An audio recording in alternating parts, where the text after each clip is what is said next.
Here we go. Alright.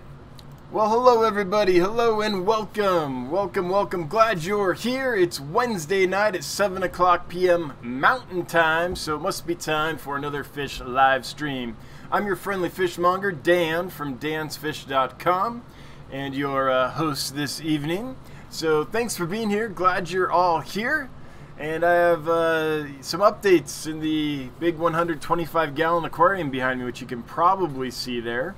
We'll get into that in a little bit. Hey, Real. Hey, HC. Good to see ya. Got Bob and Lumpy Dog here to mod. So if anyone misbehaves, they've got the hammer to bring down.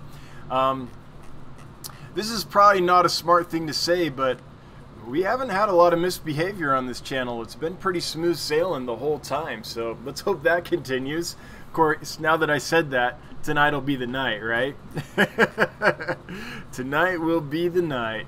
For those that don't know, if you want me to get to your comment or your question, make it at Dan's Fish. It'll populate, select it, so it highlights for me, and I'll jump right to it.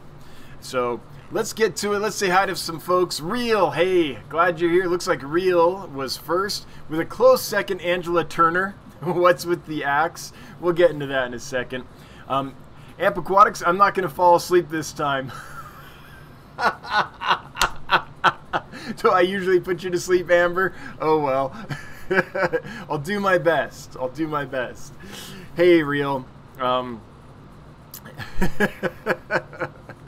That's funny. 54 Punchy, hey! You made it! Glad to see ya. Glad you're here. When does your work schedule change? When can you join us more often? We've been missing you, but I'm glad you made it. Glenn Norton, hey, good to see you, Glenn. Alrighty. 32 watching, not bad. For those that would be so inclined, if you wouldn't mind sharing this out, and let's see how many folks we can get in here. Let's make it a good night. Carbon Really, hey, good to see ya. HC Aquatics, good to see ya. Alright, so everyone's wondering about the axe, which it's not a axe, it's, I can't talk, it's not an axe, it's a hatchet. And I did that because of the fish in the tank behind me. I went lumberjack on it, so got a whole bunch of hatchetfish. These are silver hatchets, a species that I really like.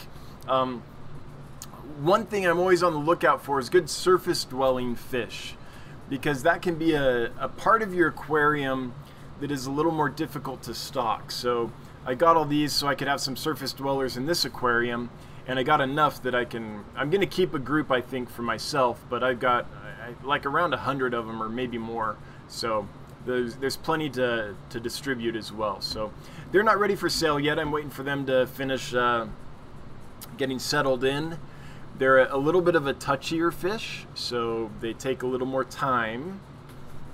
And once they're all settled in, then I'll list them for sale at dansfish.com, which you can find at getgills.com or dansfish.com, either way. So that's what's with the axe, or the hatchet, because of the hatchetfish behind me. So I don't know, just popped in my head that it'd make a fun thumbnail, so I went for it. Yeah.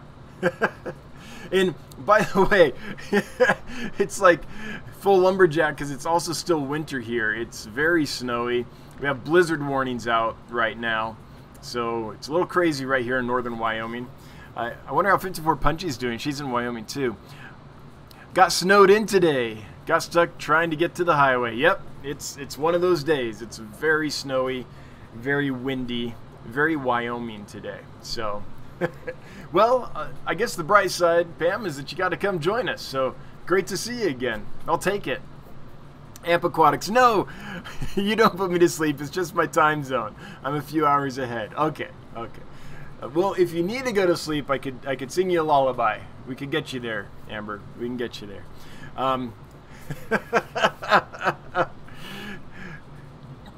John Durer says, Dan, I have some half-beak young. What's good food for them to grow? Oh, that's tricky. I think it depends. If you're just keeping them in a normal aquarium with lots of plants, it might be a little difficult because they're going to want to eat right at the top. So, I mean, my best suggestion would be baby brine shrimp and stuff like that, but put a light right over the top, like a little, I don't know, a little bright spot at the top, so all the brine shrimp will congregate up in it so that the little half-beaks can get to them. You could try small fruit flies. I'm not sure exactly how big they are, but as soon as they're big enough for fruit flies, they really like those. They'll also eat flakes and things though too. They're not a very picky species at all. So if you can crumble up some flakes, find some small pellets or crumble up some pellets, then I think they'll do fine for you. One of the tricks with half-beaks, they're such a slender fish that even the adults I feed at least a couple times a day. If I don't, they tend to start losing weight. So I would assume with the fry it's even more of an issue. So my main suggestion, I think, would be just feed as many times a day as you can with small meals. But they should eat flakes, they should eat pellets, and any live foods that you can get up to the top would probably be good. I'm not sure if vinegar eels are big enough that they'd be interested in them or not, but if they are, vinegar eels like to get up to the top, so that might be a good one too. But I think a staple of flakes and pellets with like a daily supplement, if you have it, a baby brine shrimp or something like that, could be good. If you're not keeping them in a main tank, then something that can help is if you can keep them in another container with very shallow water. That can help keep the food up where they can kind of get to it. So that's another thought for you.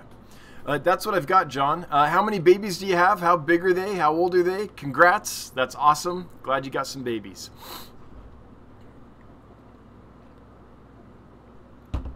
All right. Madfish Diva says, my white clouds stay at the top. Yeah, so there are a lot of fish that tend to stay middle to top range. A lot of the Pseudomugil rainbows, white clouds, some of the Danio species and stuff like that. But what's harder to find is a fish that really sticks to the top. And they're not doing it right now because they're still new, but I think once they settle in, these hatchets will probably pretty much stick to the top of that tank. Half-beaks, same, they stick up at the top. A lot of the killies I sell do that as well. So, yeah, it's a zone that often fish will get into, but there's very few that'll just hang there and kind of help you get the stratification of the different zones of fish as you put them in there. But yeah, I hear you. White clouds will definitely go up there. Lots of species will. And it's my hope that these guys will. I'm actually a little bit surprised, Madfish Diva, that they're all over the aquarium like they are right now. Now it's interesting, as soon as I lift the lid, they've learned that that means food time. They all go straight up to the top. But I'm surprised that they aren't up there kind of all the time. That is a behavior that I didn't expect to see, them kind of down and in the middle like they are right now. So we'll see once they settle in what they end up doing. But yeah.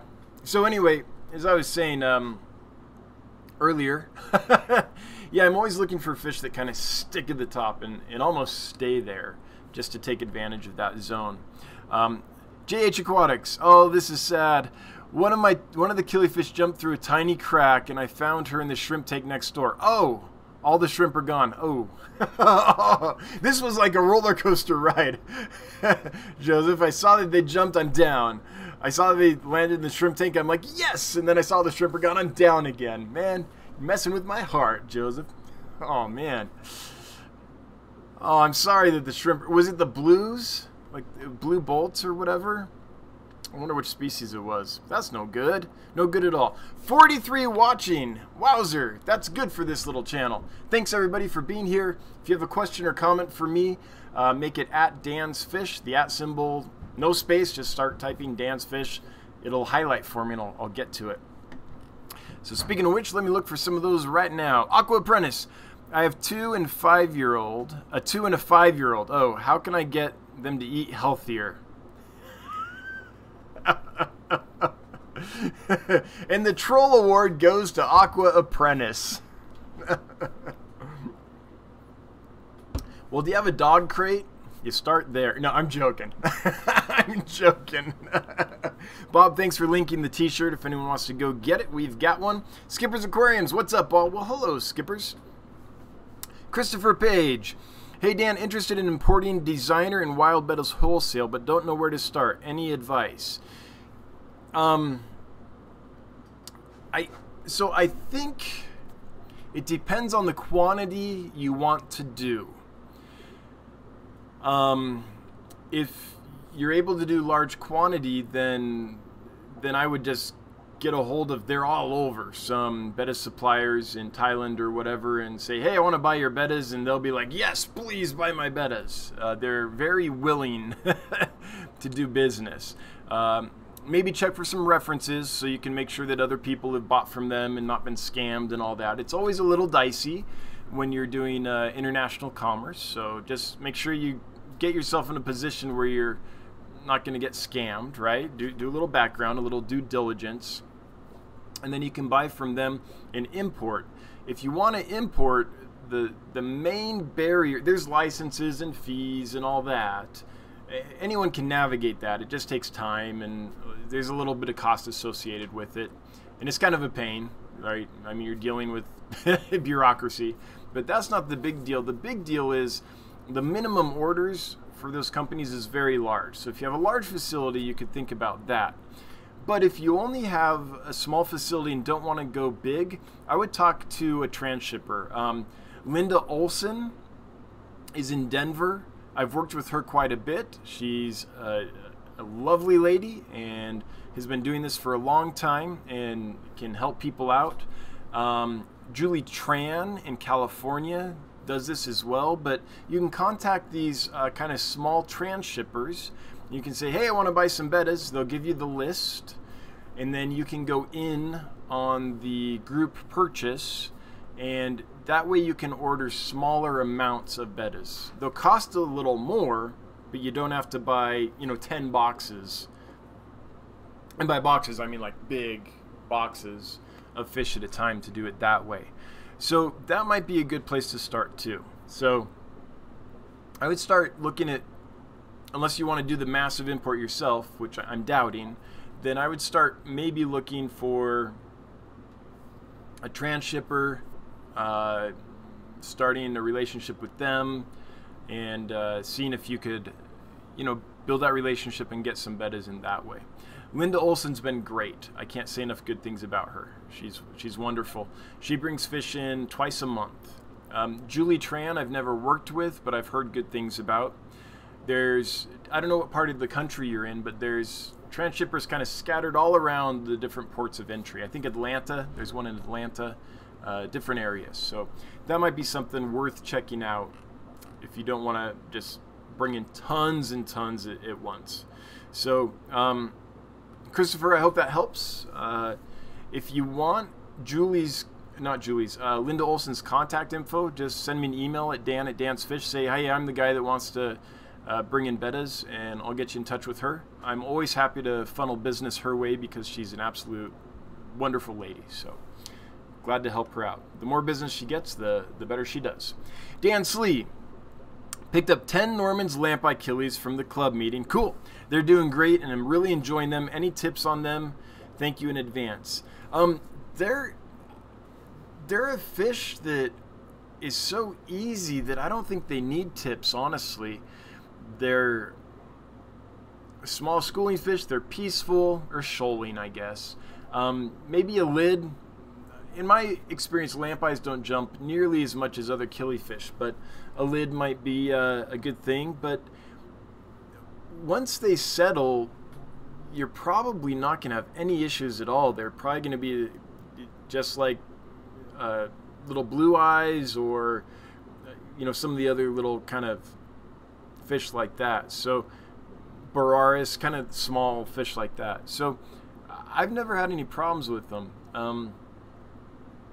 There are a lot of killifish that tend to be somewhat susceptible to velvet. I don't think lampeyes are especially susceptible, though. I've never encountered it in lampeyes. There's other genus of killifish that the moment I get them, I'm doing some salt and stuff to prevent velvet. But lampeyes, I've never had a problem. So They do like some space, so the bigger tank you can give them, the better. But they aren't a rapid swimmer like a Danio, so they aren't. They're kind of a constant swimmer, but not necessarily like a super rapid swimmer, if that makes sense. So Dan, honestly, they're kind of super easy. So if there's a specific question you have about them, let me know. But honestly, I think you're going to be fine. Of course, I say that, and this will be the batch that's that's bad or something. I don't know. But if you have a specific question, let me know. If anyone else listening has had Norman's lamp killifish and ran into an issue and can help steer Dan's Slee correct so he doesn't have the same issue, please do chime in. Or if you noticed anything they benefited from, please do chime in. But in my experience, Dan, they're super simple. So good catch, good pickup, and I hope you enjoy them. Skipper's Aquariums, I have puppies for sale. Do you want one? I'm trying to see if puppies is a euphemism for some species of fish. All right, so I'm going to chalk that up to trolling and move on. No, I'm a cat guy. I don't have the time for a dog. Like, I like dogs. I grew up with dogs, but I'm not going to get a dog till I have the time to give it, because I know how much they want to bond with you and how much they require. In fact, one way I got through college is I used to dog sit. So when people went away on vacation, I'd go take care of their house and their dogs and stuff. And it was great for a young single college kid. I got to stay in all these Hollywood mansions. You know, you make $50 a night to sleep there and feed the dog and watch their TV and swim in their pool. It was a good gig. And I made some good friends that way. They're still good friends. And it's kind of helped me in my entertainment career. But yeah. Dolly Vigil, hello everyone. What the lumberjack about? Just a hatchet for the hatchetfish. Hatchetfish got me thinking of hatchets, and that got me thinking of the Monty Python Lumberjack song for some reason. And yeah, my mind spiraled from there. So I was like, this will be a fun thumbnail. So that's it. The whole lumberjack thing is this. Just, you know, about 1 million silver hatchetfish in this aquarium. That's where the lumberjack theme comes from. And yeah, I was just having fun with it. $10.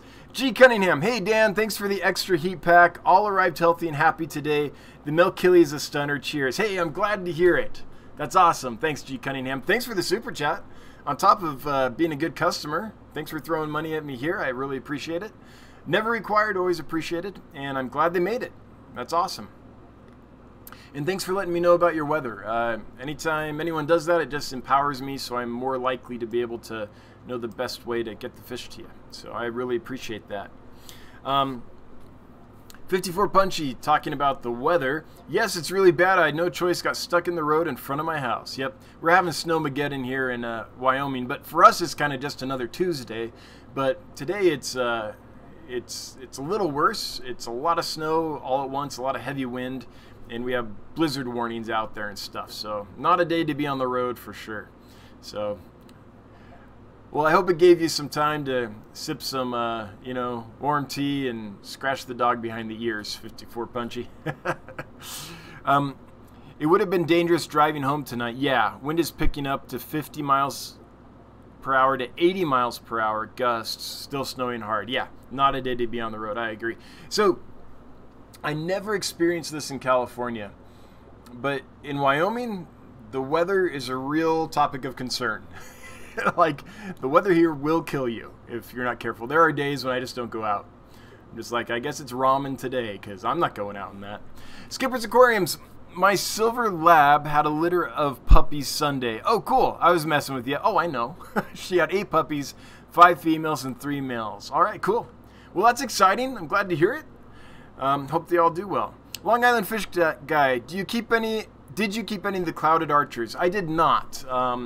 They went pretty darn quick. However, on the list this week was another group of them that was a good size and a good quantity for a good price. So I'm putting in an order for them. Whether they arrive or not, I don't know. They proved to be super hardy fish, like no issues. They were hardy, they settled in really easily, They didn't bother any other fish. They were very peaceful to other fish. With each other, there was a tiny bit of like jostling and stuff, but no one got any like nipped fins, or like there was no damage. So it's a fish I really like. So I've had my eye on them. I can almost always, there's a supplier that almost always has them listed, but that doesn't always mean they come in. And they're usually not in a quantity or price point that makes sense. I want to be able to sell them for under 50 bucks a piece if I can. And often what they're charging, it would have to be more than that. But this week there was a supplier with a good group at a good price. So I've put in for them. We'll see if I win. So here's kind of... So these suppliers are also supplying fish to lots of other areas of the world. So they sell to Japan, they sell to Europe, they sell to, you know, everywhere. The problem that we have is we're kind of like the last stop. So Japan pays really good prices for fish. Europe pays really good prices for fish. America, we don't value fish as much, so we aren't willing to pay as much. So often what I think happens is all this stuff is listed, and then it's a gamble. It's, okay, their collectors have said they have access to this, so they list it. It doesn't mean they have it like in stock in their warehouse or in their whatever that facility is, their lean-to, or, you know, often these are warm countries that just have a open top kind of structure, things like that. But anyway, so if the collector gets it, good. It goes to the kind of place where they kind of collect all those together, and then the exporter gets them. And the issue is, if they got to the exporter, great. But, you know, maybe half of the species listed don't get to the exporter because the collector couldn't find enough, or that collection site was flooded out, or whatever. So now the exporter has however many of those fish. I'm saying 50% just because easy math, right? I don't know what it actually is. It can vary. Well, now they get orders in from Japan and from Europe and from the United States and from other areas. And what they're going to do is sell the fish to the highest paying countries first. So let's say they get in, I don't know, some clouded archer fish, for example, which are difficult to collect, and there's not, you know, they're a hard fish to get just because they're so remote. Well, let's say they succeed at getting some. Well, if Japan is willing to pay 3 times as much for them as America is, and if Europe is willing to pay 2 times as much as America is, then they're going to fill those orders first. And then eventually it gets to America, it's like, okay, we've still got some, we'll send them. Or, sorry, they all went to Japan. So it's really this crapshoot of when you do it that way of ordering. But it's also a crapshoot when you just go with the normal wholesaler. Hopefully it's an up-and-up wholesaler that only lists what they actually have in stock. But the list comes out on Monday. All the stores in the nation go to order those things. Not everyone's going to get them. So it's really a crapshoot. But I'm trying Long Island Fish Guide to get some in. I hope they come Monday. In fact, there's some awesome stuff. I won't talk about it yet. I'll see what actually comes. But there's some amazing stuff available that is usually really hard to find. This might be a good segue. Let me tell you what I did get in. The Hatchetfish behind me, I've had them for about a week. They're in this tank now. They're through their antibiotics and stuff, and this is their forever home for some of them, I think. And then I've got so many that I'll be selling some. And then I also got these, which most of you probably know. These are the blue Stiffodon gobies. I found them at a price point that made sense. I've always liked this fish a lot, and so I decided to go ahead and get some. So I've had some of these for about a week. They're doing good. Today I moved them to their more permanent home, a 75-gallon aquarium. And then finally got some of these, Chili Rasboras. They're so hard to get because everyone wants them, and when they come in, they're in limited numbers and they're pretty frail. So it's hard to get good ones, but finally did. Excited about them.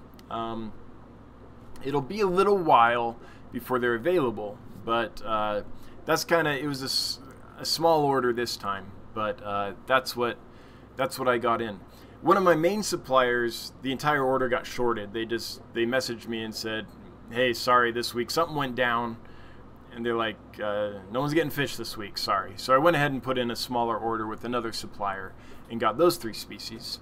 And yeah, sometimes that's how the ball bounces. But that's what we got going on right now. Aqua Apprentice, do you have experience with Gouramis? Some limited. I'm no Greg Sage, but I do have some. I guess the fact that I say Gouramis is Goodaids, I guess is what it should be. If I post a pic and get Gil's Facebook, do you think you could ID the ones I have? We're just labeled Goodaids. Maybe. There's other people on that in the Facebook group, the Get Gil's Facebook group, that might be able to do it better than I could. But yeah, put them up there. We'll give it a shot. We'll give it a try. And then if we can't do it, email Greg Sage. Or, yeah, email Greg Sage, and he might be able to do it for you. He's a responsive guy. He usually gets back in about 24 hours. Dank Tanks. Hey, Dank, good to see you again. Glad you're here. All right. 54 Punchy, link in the t-shirt. Thank you. Kaylor says, congrats on 4,100 subs. Yeah, we did it. 62 watching. Hey, everybody. Glad you're here. Yeah, we did it. It took a while, but 4,100 subs and climbing. We are, we're growing. We're the little engine that could, you know, slow and steady. But I'm not doing any growth hacks. I'm not doing any, like, tricks or, I don't know, clickbait. I don't know, maybe me with a hatchet is clickbait, but you're all used to my weird live stream thumbnails, so that's probably that's about as far as I go. For the 60 watching, welcome. If you haven't been here before, if you have a question or comment for me, I'm happy to engage with you. My backgrounds are breeding fish is something I'm passionate about. I can help with a lot of species, breeding and raising fry. I'm pretty knowledgeable about the industry. I've worked in pet stores. I've worked at large kind of wholesale facilities, very large internet supplier, and other big commercial operations like that. And so that's kind of the stuff I know about. And then shipping fish, I can help you with that. If you have any questions about shipping fish, I've done a lot. And I'm not 100% successful, but pretty close. I've kind of got it dialed in. I'm always learning more and tweaking things, but those are kind of the main areas. Or just any fish stuff. But in order to get me to answer your question or comment, just say @DansFish. So type the @ symbol, and without a space or anything, start typing Dan's Fish. It'll populate and highlight for me, and when it highlights, I'll see it and respond. If you're on a phone, sometimes that doesn't always work. So if for some reason I'm not getting to your question or comment, it's not because I'm ignoring you, it's because it's not highlighting for me and I'm not seeing it. So in that case, if you would maybe get the attention of a mod or something so they can bring my attention to it. That doesn't happen a lot, but there's certain like phones that it just doesn't highlight with. So Reels, congrats on the 4.1k subs. Well, thanks. I mean, small potatoes compared to a lot of channels, right? But it's growing, again, it's growing steady, and I'm happy to be there, and I can't wait for 5,000. So yeah, every week it's a little higher. And man, I'm always wanting to put out more videos than I can, but it's a time thing. Anyone here that makes videos knows about that. It really is just a time thing. So I guess maybe I will tell you. Here's what I've ordered for next week. I don't usually do this, but I am super excited about it. So let me share with you this stuff. So there's a wild betta that I've been trying for a while to get. I've ordered this sucker for probably 6 weeks straight, and I'm trying again. It's the Tingy, which is probably going to be a betta pugnax species. So trying to get some of those. Trying to get more of the swordtails. Those sold out in a flash, and so trying to get another group of those. And then kind of the Peppermint crocodile gourami, if you know that fish. That's one that I've been looking for forever. I saw them in Rich Brierly's tanks when I took a look at his fish facility, and they're pretty spectacular.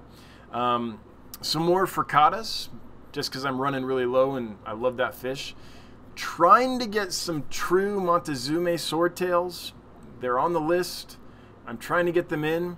Last time I got them, they ended up being a wild type Helleri, probably from Belize. But this is a completely different supplier, so I'm real hopeful these come in as actual Montezumas. And then something called, it's like the green lizard loach. It's a hillstream loach light. So it's not like a stingray looking hillstream loach. It's a little less flat than that, but it's a really cool hillstream type loach that I've been wanting for a long time. The archerfish, and then a couple kinds of gobies, the golden goby and the lipstick goby. And the trick with those is those are just common names, so until they come in, I'm not sure exactly what species they'll be, but that's what's on the order. We'll see what actually comes. It's such a gamble, but for those that don't know, let me just show you real quick these peppermint gouramis. These are just so awesome. It's a gourami that has evolved to be a predator. Here they are, but they're also really pretty. So this is it with its mouth inflated, just this big gulper, and this is kind of a good pick. Yeah, they have this neat design on them. Let me see if I can find one with even better. Yeah, this is pretty good, although this here, this kind of beige and brown, is often more of kind of a purplish color. I don't see it showing up well on any of these pictures, but I'm hoping this is what shows up. I don't know exactly. Again, it's a common name, and I asked the supplier, it's not a wholesaler, I asked the supplier, hey, this is what I'm looking for. Do you know if this is actually this? And he's like, I don't know. We've never actually brought that in before. Like, no one's ordered it. It's just on the list. So I'm gonna give it a try, and we'll see what happens. We'll see what happens.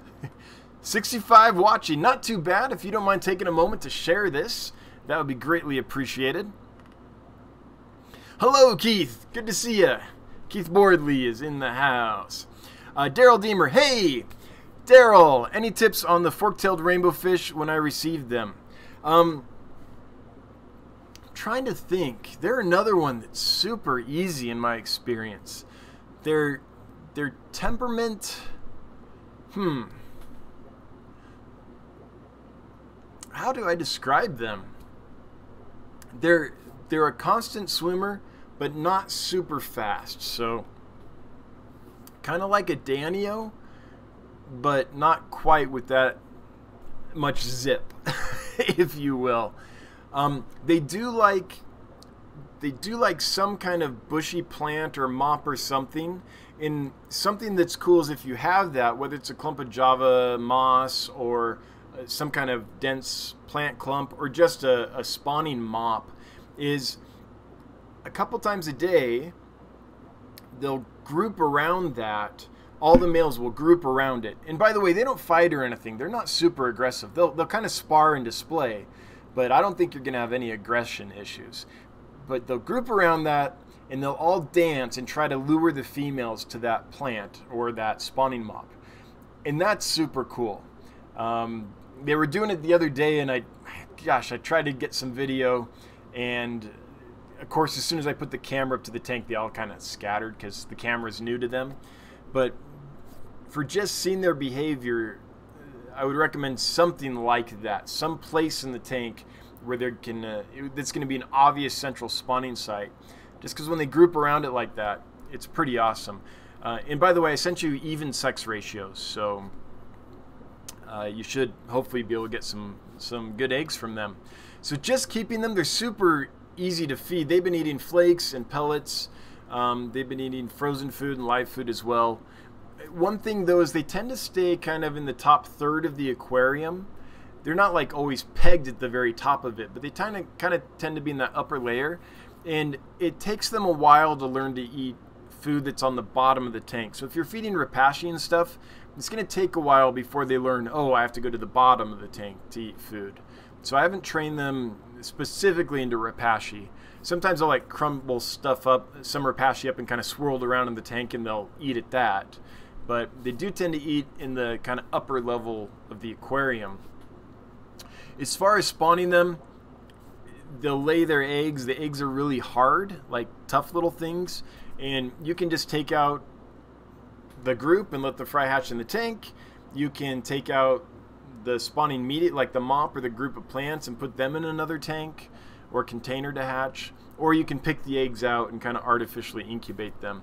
The nice thing about them is that unlike like true rainbow fish, like the Melanotanias and Glossolepis and stuff like that,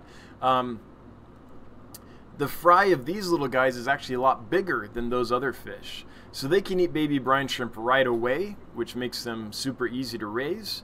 So once they hatch, they're free swimming right away, and they'll eat baby brine shrimp pretty much right away. So they're really easy to raise, and they don't take as long to grow out as like a lot of the rainbow fish that we're familiar with. Because technically they're a blue eye, technically they're a different group of fish. The common name is rainbow fish, but they're actually not. So they have a little bit different growth rate and things than your average rainbow fish would. What else? Mine are in really soft, somewhat acid water, just because that's what I have. That being said, if you have hard or alkaline, it's usually both, hard alkaline water, they're going to adjust right away. So if you have soft water, you're fine. That's what they're used to. If you have hard water, that's a real easy adjustment for them. So I don't think you're going to have any issues. They've grown a lot, so I think you're going to find some kind of big, stunning furcadas when they arrive, Daryl. That's my hope anyway. If you have a specific question about them, something I haven't talked about or something you're specifically worried about, let me know and I'll dig in a little deeper. But yeah, that's in my experience, they're kind of tough as nails. Now every now and then when you bring in a batch, they'll have something wrong, and then you have to really treat them and get them healthy and stuff. That wasn't the case with this batch, and generally isn't. They almost always come in really good shape. So yeah, Mob Guppy, hey, glad you made it, glad you're here. Let's see, your Cheshire Cat. Seriously, this is an ongoing thing with me and Cheshire Cat. Seriously, chili raspberries and a betta I've never heard of? Why are you trying to tempt me? Those peppermint Gouramis are cool too. So like every week I post stuff, do the unboxings and stuff, and Cheshire Cat's like, well, now I want those too. Like, I don't know. It's a tough road to hoe. Hey, at least we have options, right? At least we aren't in a place like, I don't know, is it Maine, where there's a whitelist and you can only have like, I don't know, 50 species of fish, or Australia, where it's really hard to get fish in and stuff. So yeah, too many options. I'll take that over very few options any day. Bathy Phila, apparently Facebook has been having outages across the globe today. Yeah, I could not post, typically I always post a link to this live stream on my Facebook page, Dan's Fish, and in some various groups, the Fish Fam Facebook page, and in some others, aquarium live stream information, sometimes tank talk, stuff like that. But yeah, I could not get it to work today, so I eventually just gave up and went with this. But we have more watching now than usual, so maybe I should not advertise on Facebook ever. Now, it's probably just because Corey's done. I'm assuming Corey's done. Anyway, 64 watching, not bad. Yeah, but Facebook has been, I haven't been able to use it today. Dalton Young, thanks for everything. What's it going to take to get some Tanganyikans in your life? It's probably going to take some hard water for me. The issue is my water here is naturally soft. Like, super soft. Like the hardness often doesn't even register on a test strip. To see my hardness, I have to get a special advanced kit. And it looks like my hardness is about 2 grains, which is very soft. Now, Tanganyikan cichlids want it super hard. I call it ocean light. So it's super hard and alkaline. So it's like the ocean, but without the salt. So I call it ocean light. That's what they want. Whereas what I have is the exact opposite. So I'm sure it can be done. And I do like Tanganyikans, and there was a period in my life where that's like what I was really into. But I used to live in places with really hard alkaline water. Now I don't. So there's so many soft water fish, or fish that do fine in soft water, even if they aren't specifically soft water fish though, that there's so many great ones that naturally like my water that'll probably keep those mostly and get those mostly. So I don't know, one day Tanganyikans will call to me again and I'll be like, I have to find a way. But right now there's so many other fish I can keep that I'm not worried about doing that.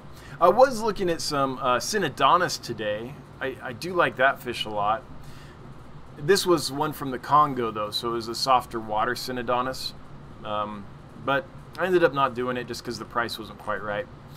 Killers Aquatics, what's your opinion of using vitamins for fish, either in food or the water column, hyped to enhance color and robustness? So,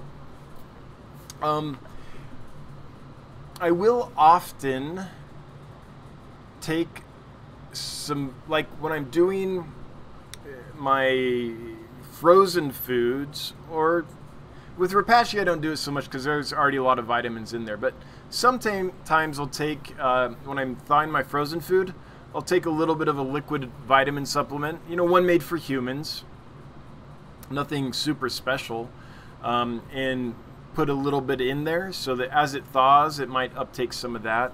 The thing that I found to be most useful though is fulvic acid. So I will frequently supplement my frozen food with fulvic acid. I'll sometimes put it in the Repashy as well. Fulvic acid is in my experience a pretty magical thing. So that's what I tend to go for more than vitamins. But I will occasionally put in a little liquid vitamin supplement. It's very unscientific though. I only put a little bit in. As it thaws, I imagine some of it gets absorbed into brine shrimp or bloodworms or mysis shrimp or whatever, but I don't know. It's just cheap, so you know, why not? One interesting thing about fish that I did learn, I listen to podcasts and live streams a lot while I'm working around the fish room, and there's this one podcast all about diseases. And one of the diseases they covered was, what is it, scurvy? The one where you have a vitamin C deficiency. And what I learned listening to that, this is interesting, is that humans can't make their own vitamin C, guinea pigs can't make their own vitamin C, but almost every other animal can. So fish in general don't necessarily need a lot of vitamin C. If I understood that right, again, it's a podcast. These aren't veterinarians. But from what they were saying, it sounded like they could probably make their own vitamin C. So, I don't know. I used to worry about them not having enough vitamin C, and I'd even feed like oranges and stuff, but it seems like that's not an issue with fish. If anyone here knows more about that than I do, because again, I just heard it on a podcast, let me know. All right. Killers Aquatics, link in the shirt. Thanks. Bathyphylla, you ever try colony breeding egg scatterers? Yes, the issue is yield. So I've done egg scatterers like lots of people in a community aquarium with lots of plants in it and stuff, and you just maintain the tank like normal and put in small food once or twice a day in case there's any fry, right? I've done that, and you'll occasionally get some barbs or some tetras or something to kind of grow up in that tank. If that's what you're talking about as far as colony breeding, yes, I've done that. I've done another kind of colony breeding too, though, which is where you just keep your colony of fish, and then occasionally you put in an area for them to spawn, and do a large water change. So you feed them good. Then you put in, like, let's say a plastic container full of like marbles with maybe some Java moss on top of it, something like that. And then you change a bunch of water, and that often will stimulate them to spawn, and they'll go and they'll lay some of their eggs there, and you can get a good yield that way sometimes. So that's one way to breed egg scatterers without having to do a big, effort to separate them out and do all that. So that's an easy way to do it. So I've done it both those ways. Either just in a well-established tank where some fry naturally, it's in an artificial glass box, but naturally survive and grow up, and you kind of help them along with small food. Or put in a container, catch several eggs, take that container out and artificially incubate them. So Bathyphylla, those are the ways that I've colony bred egg scatterers. And I like the second way quite a bit because you don't have to have a lot of aquariums to do it. You just have a tank with fish, and occasionally it's like, let's see if these will spawn, and you throw that in there, and sometimes they will, and then it's great. It's a bonus. So I think, if so, any tips? Yeah, I think those are my tips, Bathyphylla. Besides, have food ready. Most egg scatterers have very small babies, very small eggs, and so start your infusoria culture or whatever you're going to use, your rotifers, whatever it is, well in advance of having them spawn. Otherwise, you'll get all these eggs. It'll be very exciting. Hopefully they hatch. Still exciting. You'll get wrigglers. Awesome. You'll get little free swimming babies. Great. And then within a couple days, they'll all starve out because we weren't prepared. So just be prepared with the food. Black water. Is it hard to get any species of dwarf pikes? Are you talking about Pike Cichlids? Can you clarify what you're talking about? If you're asking about Pike Cichlids, there's often Pike Cichlids available. Not always dwarf varieties, but they're out there. I tend to stay away from them, not because I don't like them, I do, but they're usually very expensive. And the other thing is they're fish that it's often hard to keep them there can be aggression issues. They can be very aggressive with each other, or they can be very aggressive with other fish. So in a larger facility where I could really dedicate the space to a Pike Cichlid dwarf or otherwise, I might do that. But with a limited number of aquariums, I kind of want to keep several species together, and usually just species that will not be aggressive to each other. So that's what I'm looking for usually. That being said, these peppermint pike gouramis, I'm just getting them because I've wanted them forever, and I've always thought they were spectacular. I've never been able to keep them. I've seen them in friends' tanks and things, but finally saw something that might be them, so I'm giving it a go. And I'm willing to dedicate a tank to them. And you know what?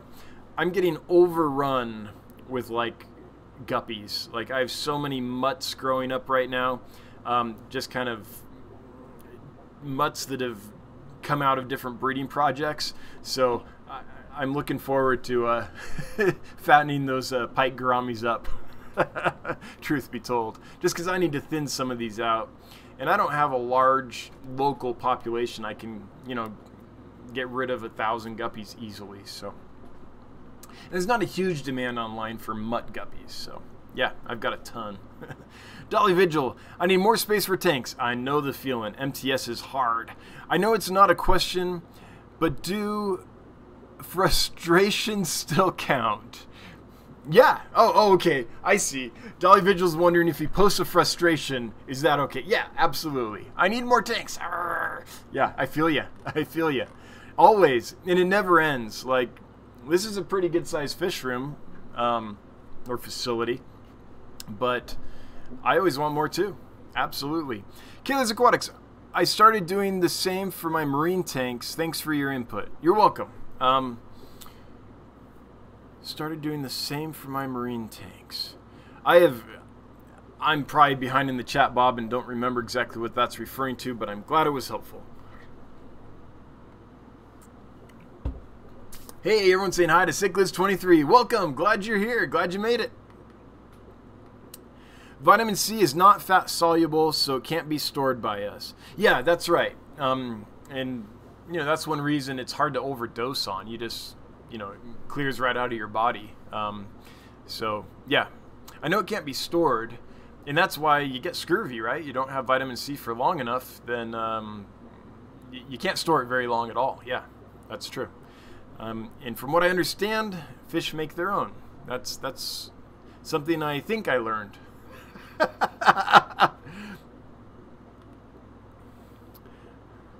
All right. Hey, did we reach the bottom of the chat? Wow, we did. 7:52. We're already here. Hey, Mile High, glad you made it. Good to see you.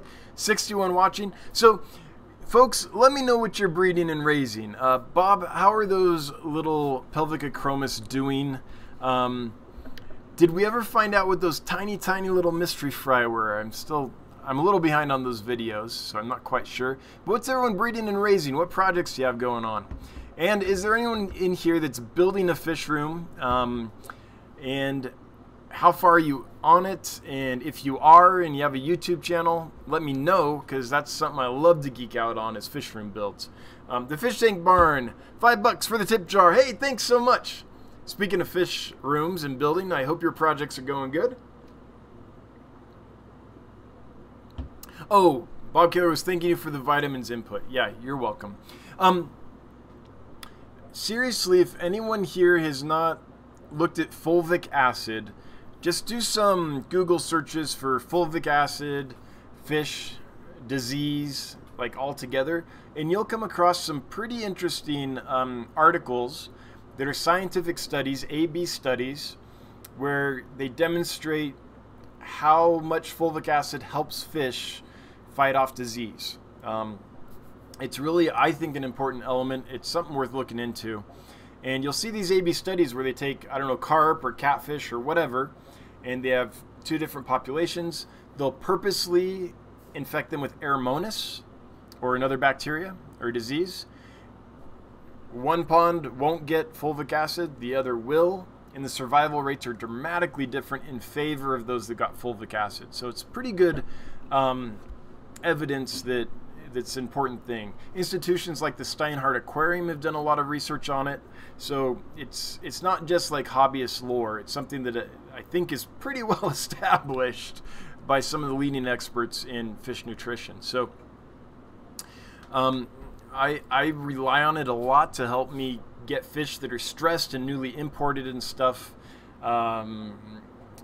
over that. So it's worth looking into. It's not super expensive. You can get it on Amazon or eBay in a liquid form by a company called BioAg, and just something worth looking into if you haven't done it. Aqua Apprentice, cool, building a fish room. I know, going well and documented on YouTube. 2 racks set up, but stopping to insulate the garage currently. Yeah, do that. don't ever rush into a fish room without insulation, man. Your electricity bill will be horrendous if you do that. So good on you. Hobbit Habits, Bree. Those 10 albino hyphen Paleatus cories that I drove 3 hours for are spawning. Awesome! And I have around 70 babies after 2 weeks.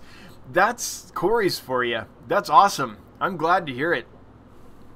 You know, if you have a cory and you've tried everything and you can't get it to spawn, just move it to another tank.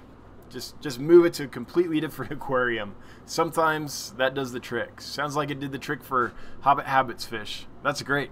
Ulysses Hernandez, I am breeding red cobra guppies and black metal tails. Awesome. Black metals are pretty stunning fish. That's great. Well, I hope they're breeding out for you true. I hope the line's coming along well. Fish Tank Barn Clownfish Fry. Yep. Tomatoes about 10 days old. Might be rearranging the tanks in the barn. Autopharynx tetrastigma, I think I said that right. Zebra obliquidans, guppies, yellow labs, purple ACI platies, and others. Man, congrats on the clownfish. I mean, I know they're one of the more common marine fish to breed, but I'm always like, in my mind, marine fish are just hard. So, so I'm always stoked when someone breeds them. Cichlids 23, trying to breed my gold Kawanga Mabuna. No success yet. They're about 2 inches, so I'm going to be patient. Now that's one, I'm going to look that one up. Gold Kawanga Mabuna. I know my Mabuna pretty well, but this one's not ringing any bells. Oh, these. Okay, yes. Yes, yes, yes. So here's what he's working on. All right. That's a beautiful fish. Yeah, and I hope they go for you. I imagine they will eventually. They're Mabuna, right? They have to. Bathyphila, looking at building some racks for 10 and 20 gallons. Can't finalize on a design, though.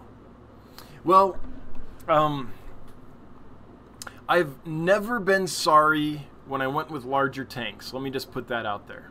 So, I've never been sorry to have big tanks. Small ones are good if you plan on breeding lots of different species and just want to breed a few of lots of different stuff, because then you can kind of collectoritis your way through that and raise a batch here of this and there of that and stuff. You have a lot of little tanks to mess with. But I've never been sorry when I've got the biggest tank I can fit in a space. It's just the maintenance is less. I can keep larger groups. I can grow out large amounts of fry. It's just easier. So just to put out that out there. I don't know if that's helpful at all, but yeah. Can't wait to see it when it comes along. Bathyphila, also looking at picking up some Aphanius mento to try for summer tubbing. Well, that's a good one. That should do fine for you. I've kept that fish. They're fun. Pugnacious, spunky little guys, but fun.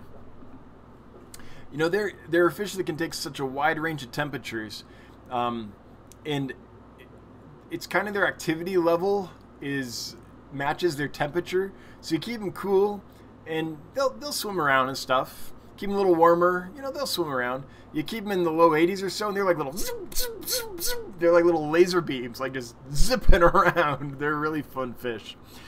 Skipper's Aquariums, thanks for the great chat. I got to go and tend to the puppy fry. Well, congrats on the Silver Labs. I hope they do well for you. Long Island Fish Guy, I just recently got some Scleromastix barbatus. I really hope they breed for me. I do too. Those things are awesome. How big are they? I mean, I know that's a Cory type, right? And that one gets pretty big, right? It's a big boy, if I remember right. I'm breeding Corridors Sturbice as reels tanks. Guppies, really, they breed themselves, I know.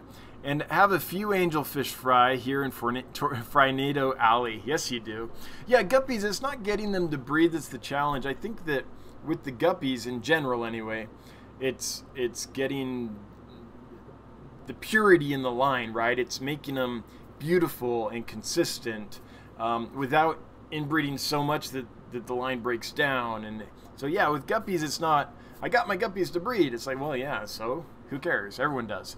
But it's about the finesse of the line and getting all the traits how you want them and things like that. So I have an appreciation for guppy breeders. It's not hard to breed guppies, but it is hard to breed really good guppies consistently. Cheshire Cat, I'm raising some sort of algae, hair, on my floating plants that are right beneath the light. It seems to collect little particles and stuff like a filter. Yep, for sure it does. So some people are raising fish. Cheshire Cat's raising algae. Congrats. I mean, I have algae in all my tanks too, and I don't mind it, honestly. It's unless it gets so thick that it just like starts choking everything out. I look at it as just part of the ecosystem, so it doesn't bother me at all. I generally just clean the front of the glass and let the rest go.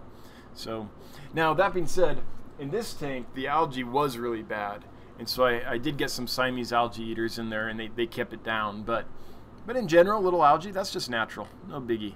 Dalton Young, my favorite project has been my Swiss line super red hongai.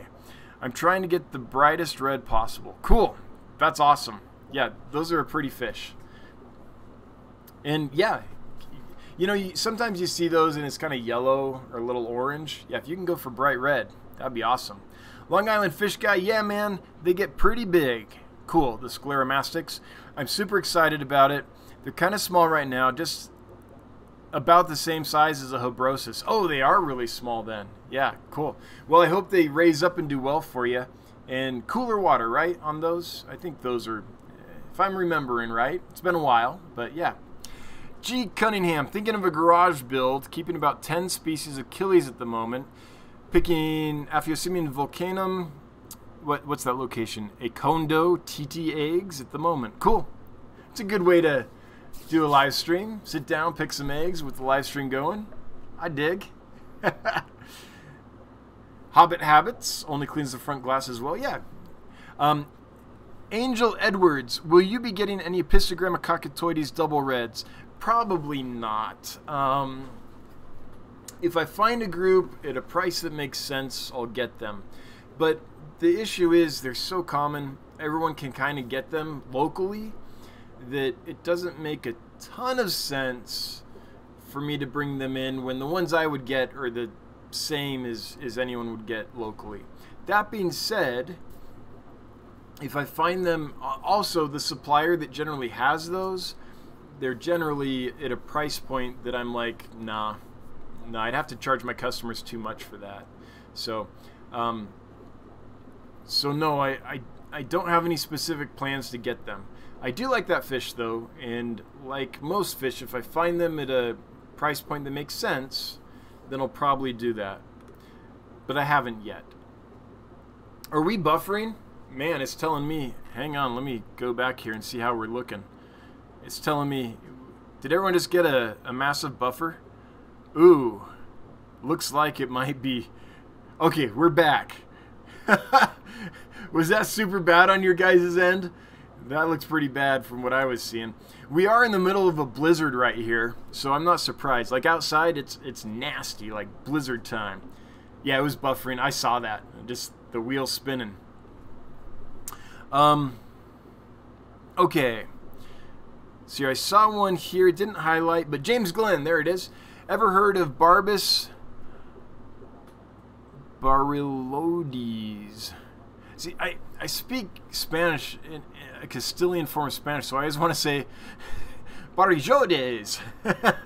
It's hard for me to not go,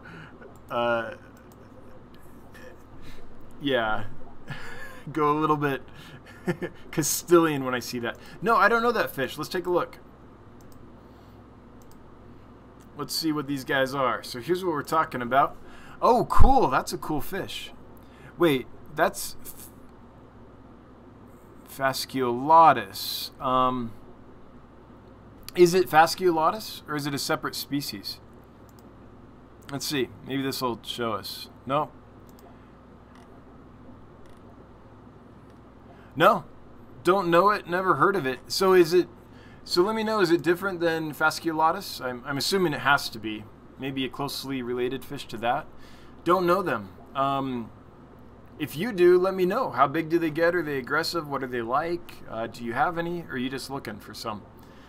That's cool. I saw them in... Oh, okay. I saw them in a European YouTube video, but I don't see them online anywhere. Gorgeous red with vertical black bars.